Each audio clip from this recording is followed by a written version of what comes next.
Okay, what's up?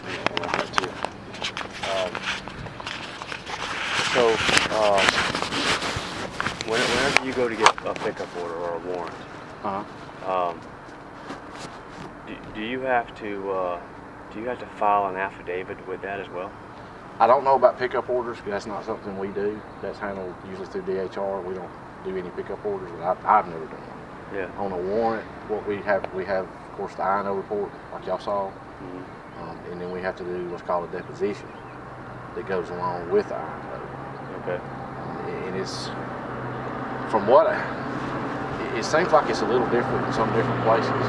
When I worked in Calhoun County, or at the police department in Anniston, we didn't have to do the deposition. And that's been several years ago. But I know here we have to do the INO and then fill out a deposition. But I don't know about pickup orders. Okay. All right. And if you get a warrant or a pickup order,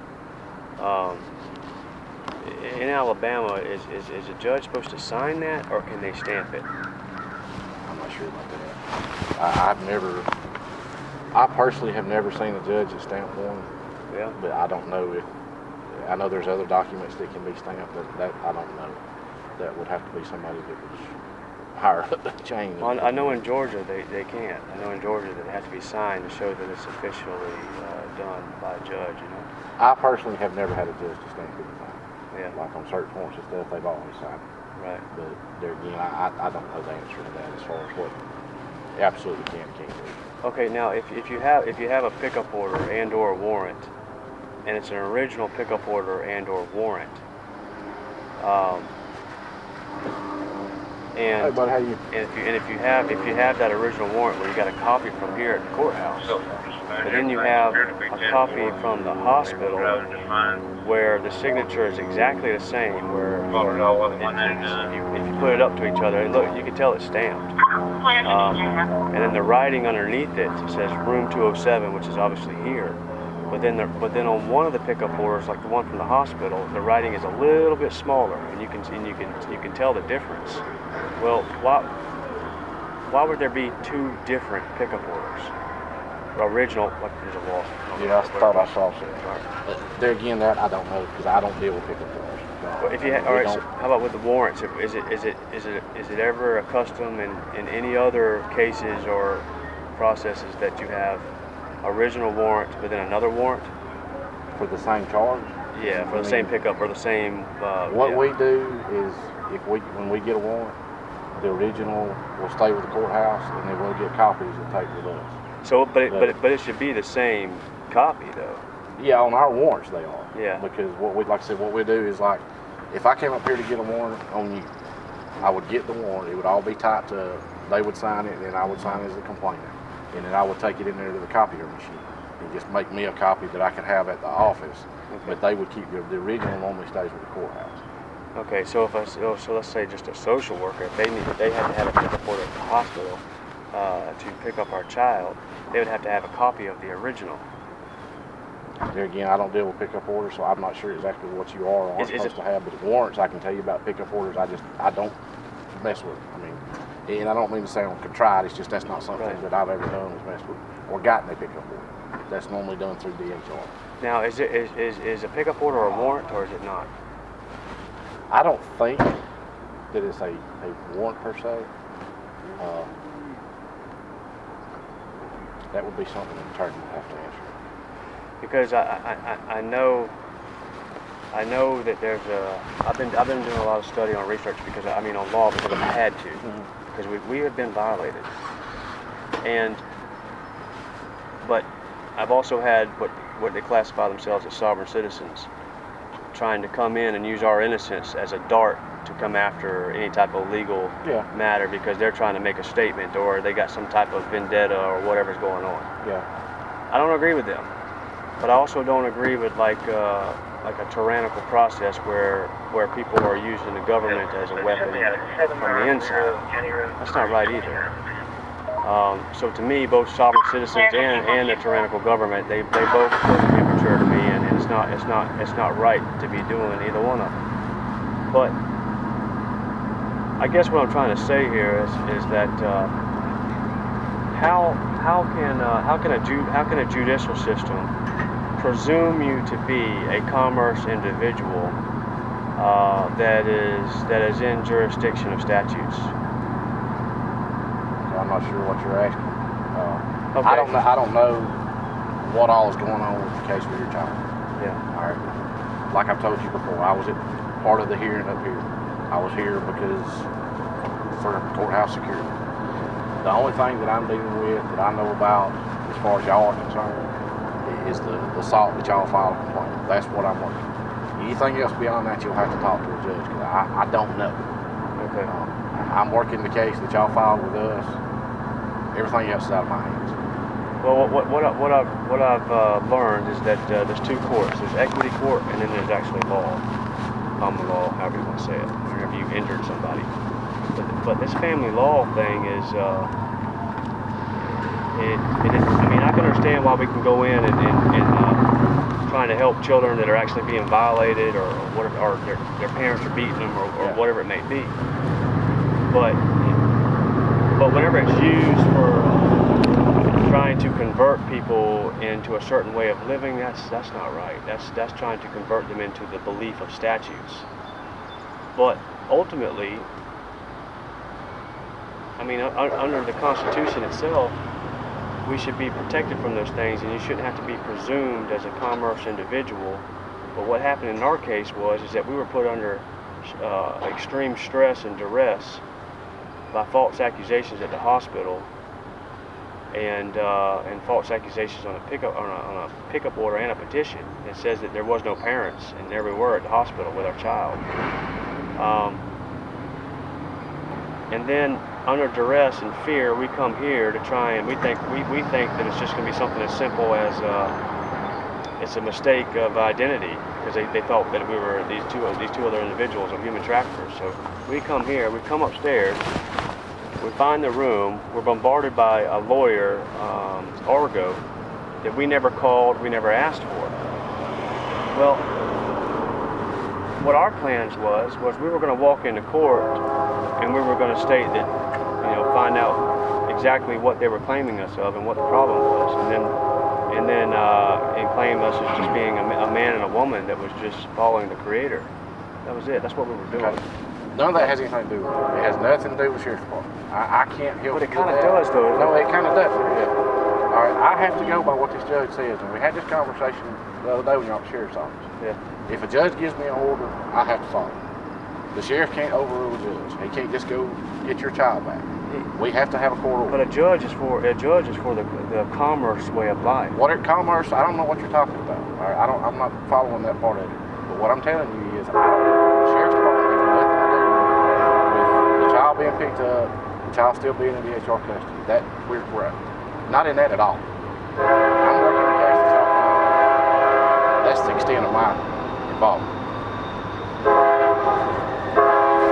I guess what I'm trying to say, the train's fixing to come here, but yeah, we have to stop court sometimes. Yeah, it's loud.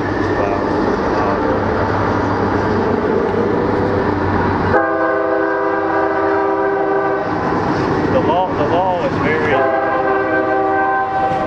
fine from what I've read. Whenever it speaks of being a commerce individual and/or corporation or franchisee, and just a man and woman that's not a franchisee or a commerce person. And ultimately, the sheriff was here far before commerce was even brought about. So the sheriff is the sheriff of the land, of those people that just choose to be a man and woman and just want to be free within the Creator. Then commerce comes along, and then you have corporations, and they're treating us as if we're a part of their franchisee through presumption that we are submitting to them, but really they kidnapped our child and put us under duress to make us come in, and infiltrated us with lawyers that we didn't ask for to then bring us into court, and then give the illusion of consent at the shelter care hearing. All I'm trying to say is that that the sheriff should be protecting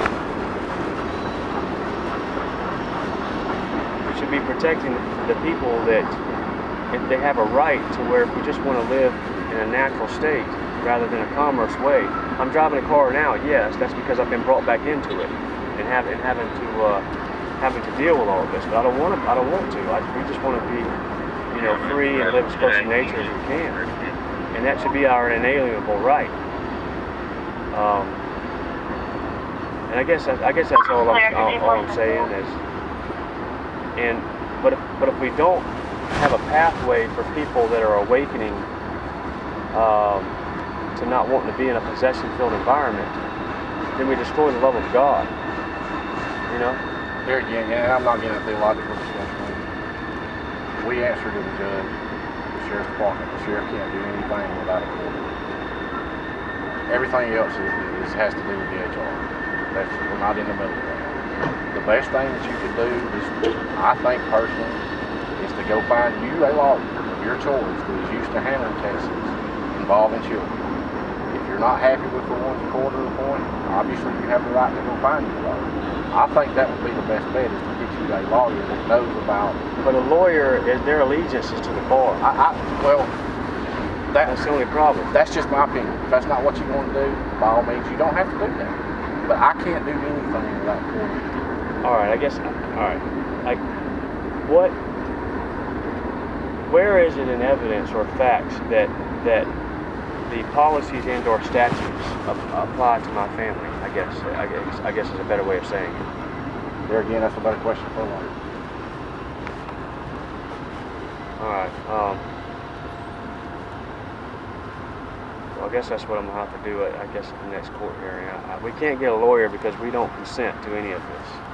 If you get a lawyer, then that means that you consent to the judicial system way. I believe in authority. Just like we have children, and we have to raise our children. Well, you have to be the authority to your children, but that's positive authority. That's you don't force your child to do something. You do it, guiding them, and then they do it. That's the right way to do it. And I know do you have children? Do you have children? You do. And I know you're a good dad. But you can't force people into things by putting them under fear. That's not proper authority. And that's all I'm saying. That's all I mean. And you have the right to your opinion. I just personally think that you would be better off getting a lawyer that's handled cases with the HR before. Y'all seem to be, I guess, more, I'm not sure how to phrase it, more frustrated with DHR, and I understand that because they're the main ones involved with your child. Well, actually, no, we're frustrated with the judicial system by not helping us. And that's why I would think it would be better to have a lawyer that knows their way around the judicial system better than you or better than I, and they can answer these questions. I'm not a lawyer. I'm a law enforcement officer. That's all I am. I'm not any more important than anybody else. But I don't have the answers to a lot of these questions you're asking because I don't know when it comes to child cases and things like that. It all works on a consent basis, and like I said, they put us under fear and brought us in there. If we weren't bombarded by the two lawyers, we would have walked in there and just demanded our child back, and for them to show us the evidence of bringing us in court that day. And that should have been it, because there was no evidence, and there still is no evidence. And then they're using these people over here at DHR as pawns to file in to go against people that maybe want to live in a more natural state, or the sovereign citizens. I don't classify myself as that. I believe in authority, and I don't. My authority is just me speaking with the Creator. I don't believe in guns. I don't believe in technology. I don't believe in force that way. I just believe in the force of accepting what happens in life. Just being under the Creator. But all right. Well, I speak to you now because I come to you in confidence because of because I just don't. That's just what I know what to do. And I understand, and I don't have a problem with y'all personally at all. And I don't mind talking to you. I mean, there's times when I can't because I got other things going on. To me, having been in court before, it just seems like you'd be better off with an attorney that knows the system better whether you agree with submitting to the system or whatever, I don't, that's your beliefs, you have the right to that. But I would think that a good attorney would benefit both of y'all to be able to get y'all through some of this stuff. Just my opinion, it don't mean anything. Well, what our defense is going to be now is that they've presumed that we're this commerce individual and putting us under fear and bringing us into their equity court of family law, and that we're not that. We're just a man and woman of the Creator,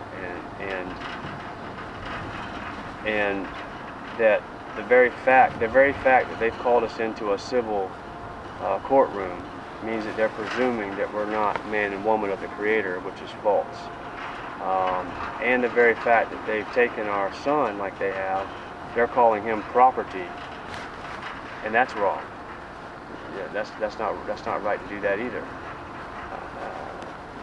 So I don't see how they're going to be able to show any type of evidence or facts of jurisdiction in the sense of showing how those codes apply to us as just man and woman of the soil that just want to be of the soil and just be left alone on our land, or whatever you say. But we don't have land, but if we did, or if we wanted to go live on a farm and help somebody farm on their land, so that way we could do that instead of a commerce way of life. That should be our inalienable right to choose. Okay. And I think, from what I've read, and I think that statutes only apply to the ones that actually choose to live in a commerce way of life. I don't think it applies to just your regular private man and woman that just wants to be of nature. Don't want to be a part of a commerce way of life. And there again, that would have to be something lawyers would know. That's way beyond my intelligence and IQ. I think y'all would be better with a good attorney to handle the HR cases. That knows how the system works, and because I don't, I deal with criminal law, but in the statute, code of Alabama, I don't go get pickup order. That's out of my realm.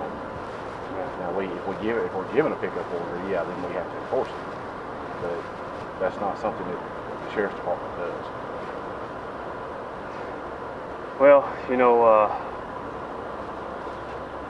another thing is too is that everything's been incorporated, and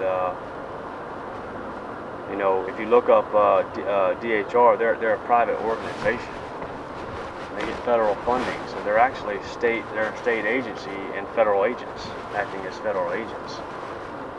And that's why they assume the authority to go and do what they do. But ultimately, it has to be under the name or the franchise of DHR. These petitioners, they filed it in their personal capacity with their name. They don't have immunity when they do that. If it said Cleburne County DHR is going for a pickup order, then they'd have immunity. That's for the franchise of DHR. But they filed it in their individual capacity. And they're using these people as pawns to go after individuals that they want to try and drag through a court system or whatever, if for whatever the reasons are. I don't know. But I'm trying to look at this entire situation, and I see two different sides that have been coming at us. I see a judicial system that should be protecting us, and then I see sovereign citizens that are trying to come in and use us as an arrow to go after, because of our innocence in the situation and being violated, to go after the judicial system. And I called on to that after the beginning of it a little bit there, and I stopped that. But some things have already been done, but I stopped it. I don't care to proceed anything else. I don't want anybody to get in trouble. But yeah, we have been violated. And ultimately, we just want our family back together to live our lives. I respect that. I don't care about anybody. Just not showing you that stand by for a pillow. The sovereign citizens, they want to make a point. I don't care about that. That's not. Procedure fell out of Randolph County for a 2003 Honda Santa Fe, black in color, possibly faded. No tag was given, no direction of travel. possibly in between Roanoke and Anniston area, occupied by this hour. Caller advised that she is suicidal and has possession of a gun. No further at this time. Sorry about that. Yeah. I appreciate you talking to me. No, no problem. I mean, like I said, I don't have a personal problem in the world with y'all. Yeah. You know, I do what I'm told to do, and I'm doing my job. And this stuff with DHR or the child custody, we have nothing to do. That's nothing to do with the sheriff's department. Well, you know, I really don't even see no point in DHR as far as with messing with children, unless, I mean, I think that the sheriffs and the police department can handle enough as far as if there's probable cause, then they handle it. But this whole thing that they're doing with this is, I think it's social engineering, to be honest with you. And they're attacking people that they feel like that are going away from possessions, or they're attacking the sovereign citizens that want to be in the possessions, but then they want to be their own authority, you know, and they're trying to take over. But really, I can understand trying to go after the sovereign citizens because they're trying to oppose authority. But us, why do you want to pick on people that just want to be natural with God or creation, you know, that don't want to test authority at all? Because we just want to live under God's authority. We don't carry weapons. We don't want to do any of that. Yeah. But all right. But everything, you know, everything's going to be all right. We're just going to have to. We're going to keep focusing on love and the Creator, and ultimately,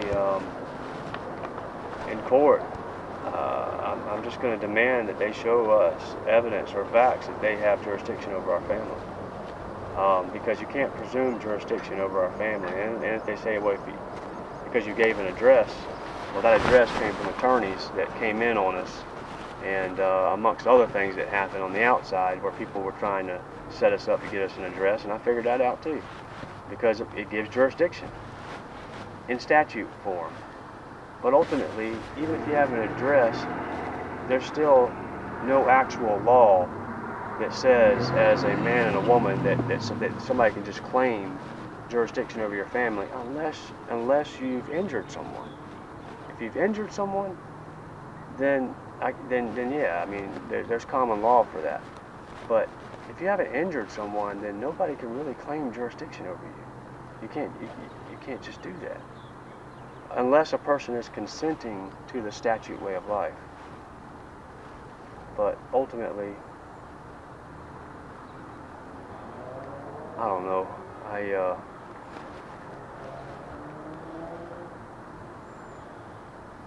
We're just gonna do the best we can, and this has been very tough for us. You know, I just left visitation, and I have to leave my son there. I know that's hard. I've thought about that before. And he's getting bigger, and he's confused. But I just think you would stand a better chance of getting your son back sooner if you had a good attorney. We didn't have attorneys. I said a good attorney.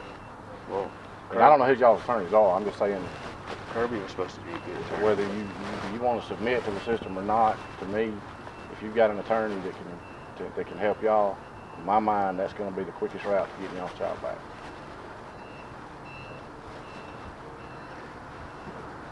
So the only problem with that is that if you have an attorney, then you give away your you give consent to a system that has violated you in the first place. What's more important, getting your son back or giving consent to a system? What's more important to you? Well, I'll show you. What's more important is that if it was proper authority in the first place. It's a simple question.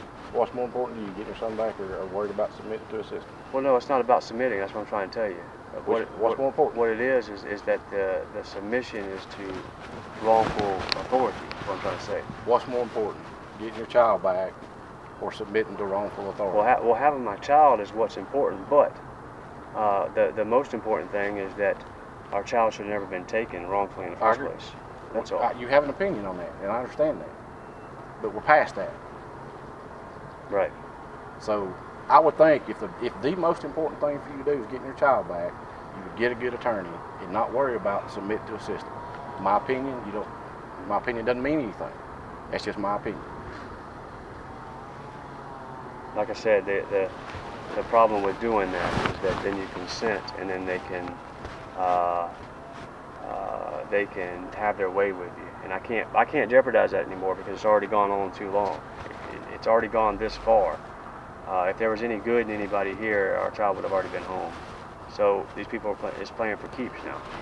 So I'm not going to risk getting an attorney and them hanging us. They've already walked us into the noose in the beginning. So how would an attorney in what would be considered a civil case hang you? Okay. Well, first of all, in a civil case, in family law, you have to consent. You have to walk into the courtroom, and you have to consent to the procedure. The moment you consent to procedure, then you give the court jurisdiction. It's not like law where you've injured somebody, and you're brought in there, arrested, and you're going to have to go in the court of law of common law. Family law, it's all statutory policy. There's adoption, or like the adoption law, it's not federal. How's that going to hang you then? That's what I don't understand. And I'm not trying to argue, I'm just trying to understand what you're saying. Okay, it's going to hang you because first of all, the people that brought us into it, they're the ones that led us into the noose in the first place. How can we ever trust anybody here anymore? From everything that's happened to us, we can't trust nobody here. We've been lied to by so many people and violated by so many people. We can't, and it's not just your normal people. It's higher up people. Which is all the more reason we should have an attorney.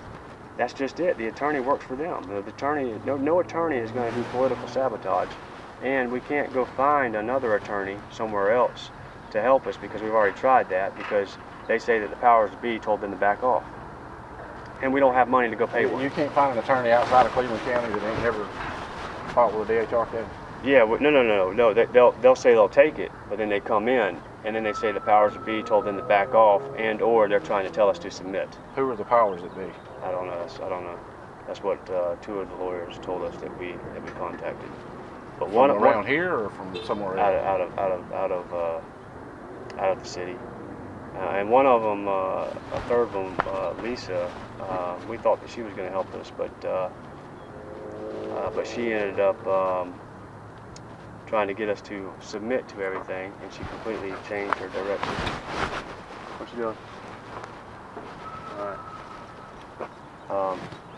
Anyways, let me go with her. She's been waiting up. Well, she's probably sitting there. Wow, it's starting to get hot. 2 days ago it was cold. Now that's Alabama weather.